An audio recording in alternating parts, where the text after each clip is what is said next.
never knew when it hit. I don't know whether y'all did or not, but the first thing I realized, I was up in the air on that side of the van. I feel that the church has robbed me of so many things. It took away my childhood, my innocence. No one told them that you needed to stay away from the area where the motor was. The ladder that I was on twisted, and of course then I fell. And I told the guy that I was in the tanker with, I said, there goes everything I've worked for. Y'all excuse me.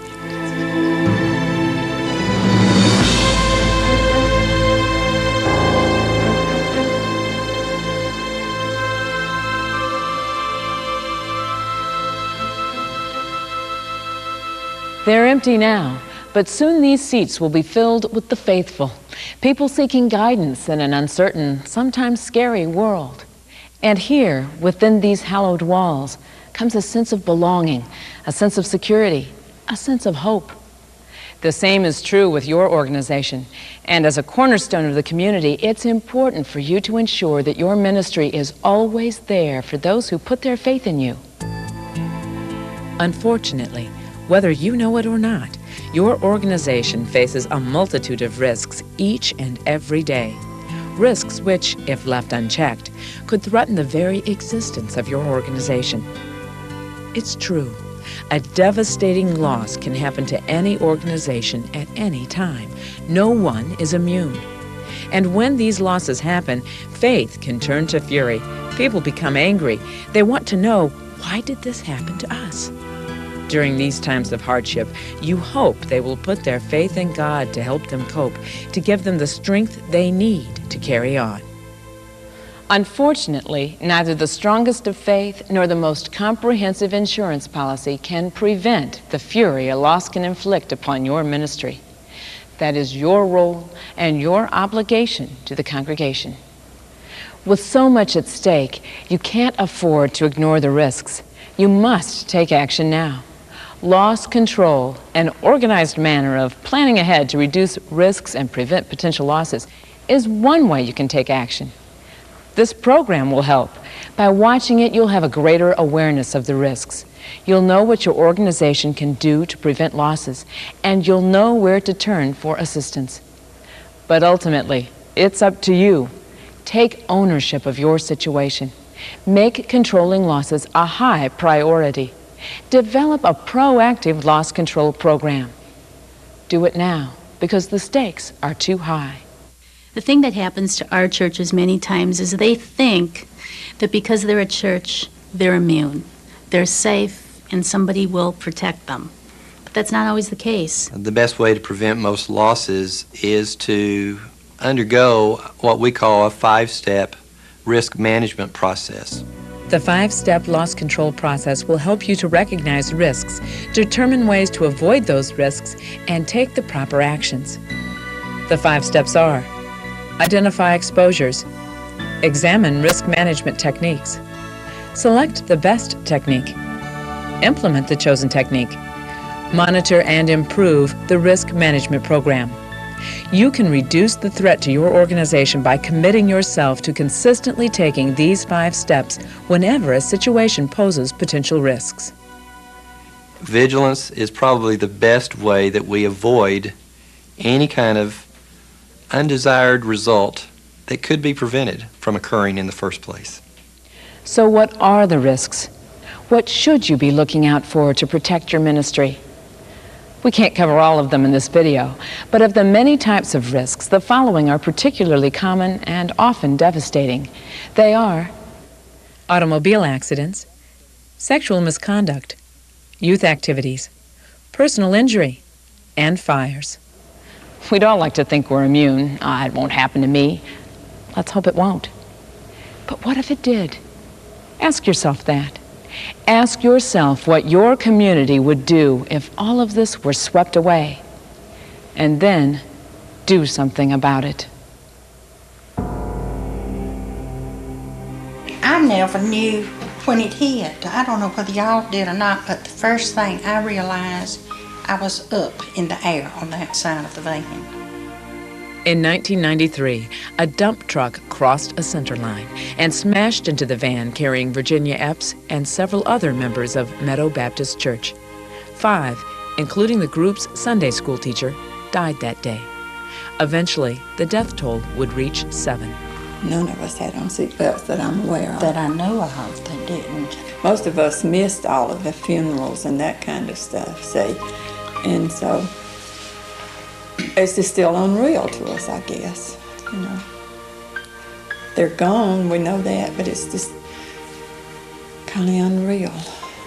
And when you walk in that church and see all them vacant seats where you saw so sitting, you know, it was just more like you was in a funeral procession. I think about my sister-in-law, Nell, and it just took some time to where I could come in and sit comfortable in the church, because every time I'd come in, I could just almost see her. We lost our Sunday school teacher, and that's been a real devastating thing for our class. I am trying to teach that class now. We just miss them all so much.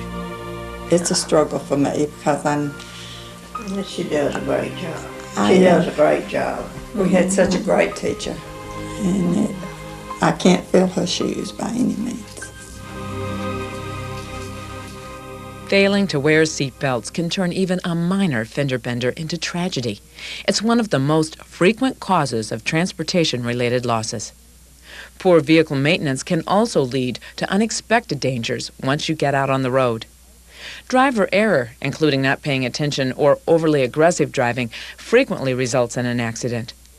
Driver distractions can often cause accidents. This can occur when children are involved, but not enough adult escorts. Poorly made travel plans can result in drivers getting lost and other over-the-road problems. If we'd been wearing seat belts, I believe it would have made a difference. If you use vehicles to conduct your organization's daily activities, then you're vulnerable to an accident, and it doesn't matter if these vehicles are owned, borrowed, or hired.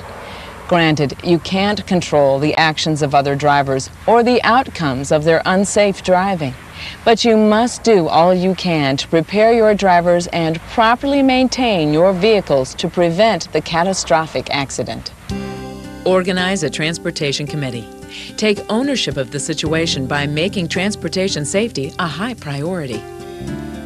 Always use seat belts and educate your volunteers and employees on the importance of seat belts. Consistently perform vehicle inspections. Run through a pre-trip inspection checklist before every trip. Draw up a written safety program with defensive driver training, maintenance schedules, and assigned inspection duties. Be rigorous in driver selection. Check age and experience. Ask for references, and always choose drivers with adequate training. Remember, drivers under age 25 and over age 70 experience a higher accident rate. Churches really need to understand that these things can happen, even though, again, they think that it won't happen because they're a church. It can happen. So I think the first thing that we'd like to encourage all of our churches to do is take the issue seriously, and then really begin to educate their people about techniques that they can and should do that can prevent accidents. Before they have to learn the hard way. We buckle our seat belts now when we go out. And like Virginia said, it was hard to get back on a van, but you know, we did because we realized life goes on, and you can't always avoid tragic things, but just try to be as safe as you can with it. I have had a lifelong search trying to find a church home, and I've lived a great deal of my life in confusion and despair and depression. I don't think that God intended for me to live my life feeling guilty, which is what I've done, because of the kind of response that the church gave to me when I told someone. I feel that the church has robbed me of so many things. It took away my childhood, my innocence. But in American society, sexual abuse is epidemic. And if the church doesn't do something about it, no one will. Sexual misconduct has enormous consequences to any church. There's the obvious consequence of the financial. If you have a loss that could have been prevented, what can happen is the church can be divided. People choose not to continue to give toward their church. They start leaving the church. The members can begin questioning the administration, the minister, the pastors themselves, and say, why didn't you take these steps that you could have taken to prevent this loss? Sometimes churches even close their doors after there's been a claim of sexual misconduct. Several oversights can leave an organization at risk for sexual misconduct. Poor screening of employees is a leading factor. Physical surroundings can pose a problem. Sometimes something as simple as a classroom with no windows can increase the chances of sexual misconduct. Poor worker supervision can also create the opportunity for sexual misconduct. Lack of education as to the risks can increase the danger. And having no specific policy can make it more difficult to recognize when sexual misconduct does occur. There are several types of sexual misconduct that may occur, although generally there are about three major categories.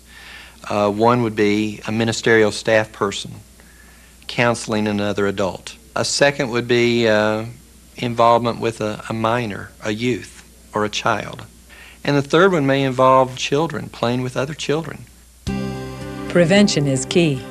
Guide 1 recommends a pre-screening and selection process for workers, including a criminal background check and a 6-month waiting period before new church members can volunteer for activities involving children. A 2-adult rule, requiring 2 individuals be with the children at all times, helps ensure constant supervision. Organizations must educate all employees and volunteers on the risks and signs associated with sexual misconduct. A written plan outlining specific procedures for reporting, recording, and investigating potential incidents should be adopted. Along with this, a response plan should be in place, including a written disciplinary policy. I had hidden it for so long. It was something that made me feel very dirty and ashamed and very fearful. A child's innocence should never be taken for granted. By being sensitive to the dangers of sexual misconduct and by taking the necessary precautions, you can reduce the risk of this violation of trust occurring in your organization.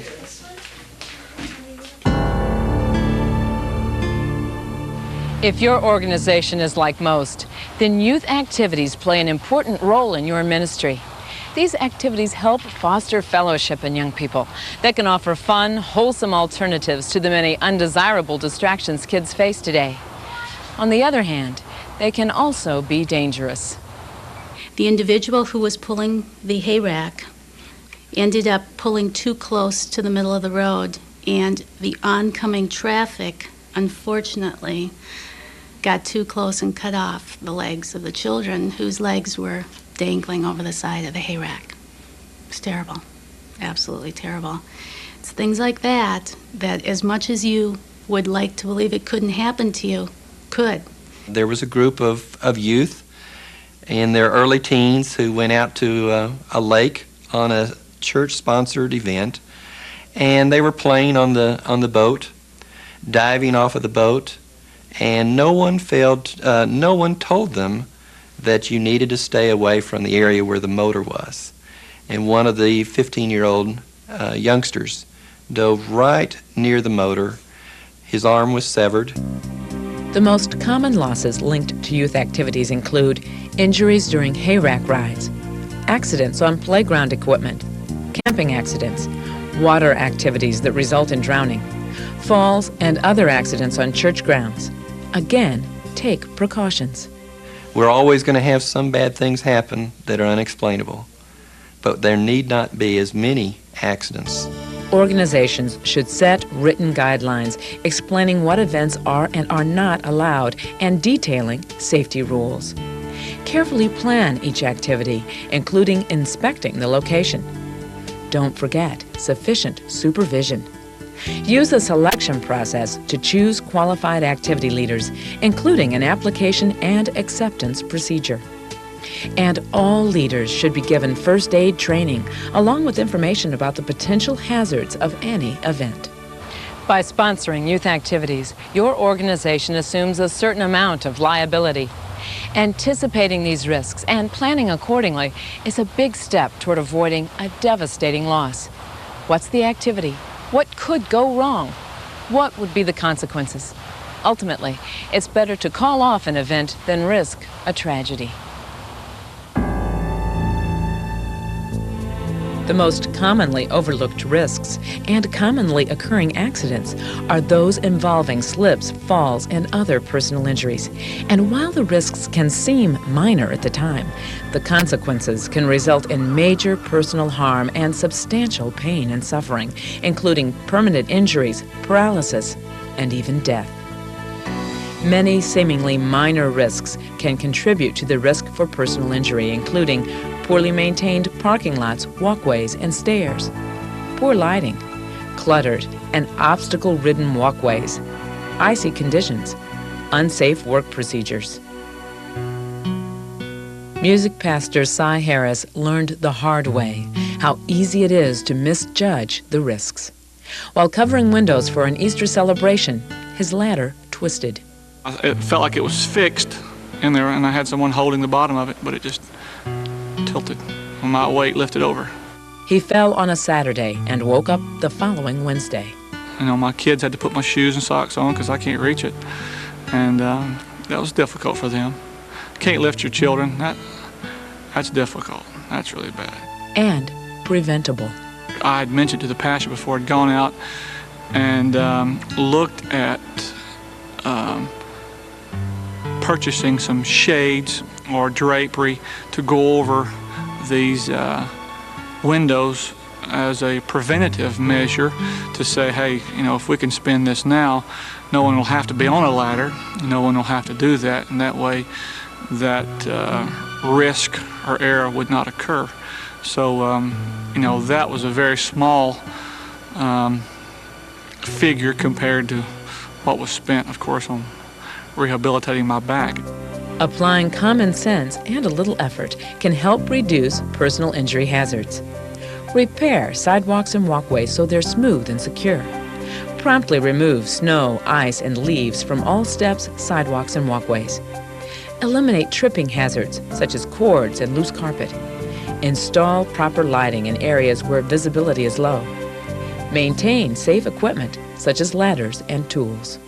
But the most important thing is taking it seriously and really understanding that it can happen to you. One of our church members called and said that they had heard it on a scanner that the church was burning. I really thought, well, it's something maybe down in the basement. They get this put out pretty quick. We'll, you know, have to deal with some smoke damage and, you know, we'll be okay. Everything will be fine. But it wasn't fine. I've been a member of this church about 60 years, and I don't have any desire to ever think about going somewhere else. But the old church, it was really, to me, after we did all of our last renovation of it, it was a beautiful church. The first person that I baptized was in that building. The first wedding that I did, the list will go on and on and on. And I know when I drove up, there was I come in the tanker, and I told the guy that I was in the tanker with, I said, there goes everything I've worked for. Excuse me. You're talking about almost like a death in the family, and it's very similar. We actually held a service out here on a Wednesday night, and I preached this building's funeral. Knowing what causes fires is essential to avoiding a fire-related loss. Lightning is the most common cause of fire. Arson can be financially and emotionally devastating. The use of open flame inside a building should always be carefully monitored. Improperly maintained gas appliances can often result in a fire. And perhaps most important to remember, electrical problems cause more monetary losses due to fire each year than any other. And for some reason, in our area, the churches are not thinking about this. They're not thinking about it. Even with the rash of church burnings that we've had in our area, it seems like it still didn't wake them up. Churches need to both think about it and take preventive action. Forming a fire prevention committee should be the first step. A dedicated group focused on fire prevention immediately makes it a priority. Installing security and fire detection systems can deter arson and prevent catastrophic damage should a fire occur. A sprinkler system is highly recommended as a means of preventing a complete loss. A dedicated lightning protection system can help prevent the most common cause of fires. Finally, routine inspections are essential to maintain equipment and spot electrical problems before they become tragedies.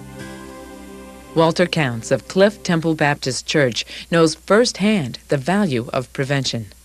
I'm not sure whether it was 2 weeks or a month after we had our new fire system installed, but our fire alarm went off in our reception area. We had this smoke detector that had been installed 2 to 4 weeks before. We had some stage props, probably a scrim, that was leaning up against the hot bare light bulb. The fireman said within 15 minutes it would have burst into flame. So we came within 15 minutes of probably losing the church, because all above here is the wooden floor of our temple of worship. An irreplaceable temple and the heart of a community, saved through simple forethought. Guide 1 was a big part of what we had done correctly. They had been asking us for quite some time, or suggesting that we do a more complete fire alarm system, but we resisted because it cost money. And they convinced us that churches are not, particularly not in the business of rolling the dice. And that's what we were doing, is rolling the dice. Get in contact with a Guide 1 insurance agent and let them come out and appraise what you have and listen to them and get educated about the needs that a church has. Don't be lazy about this issue. Do it now. Tragic losses happen every day to organizations just like yours. Fortunately, you can begin taking the necessary steps to prevent them from happening to you. All it requires is the commitment to take ownership of your situation, knowledge of what the risks are and how to respond, plus the willingness to do what it takes to make a loss prevention program work. But regardless of how well planned your program is, it's useless unless you take action. Do it now. Faith or fury? It's your choice. At Guide 1, we're committed to helping you safeguard your ministry. Our alliance with Christian Ministry Resources has led to the development of the Center for Risk Management. This center prevents losses through training, research, and resources. Guide 1 also helps by providing informative materials with this video and a comprehensive video library. This library includes the Sexual Misconduct Program, Reducing the Risk, and Precious Cargo, focused on automobile safety. We also offer discounts for fire protection, security systems, and pre-screening services for volunteers and employees, along with rebuilding and construction assistance and financing. For additional information on these services or how to develop a loss control program, contact your local Guide 1 agent or call the Guide 1 Loss Control Department at our toll-free number, 1-877-4GUIDE-1, extension 5050. That's 1-877-448-4331, extension 5050.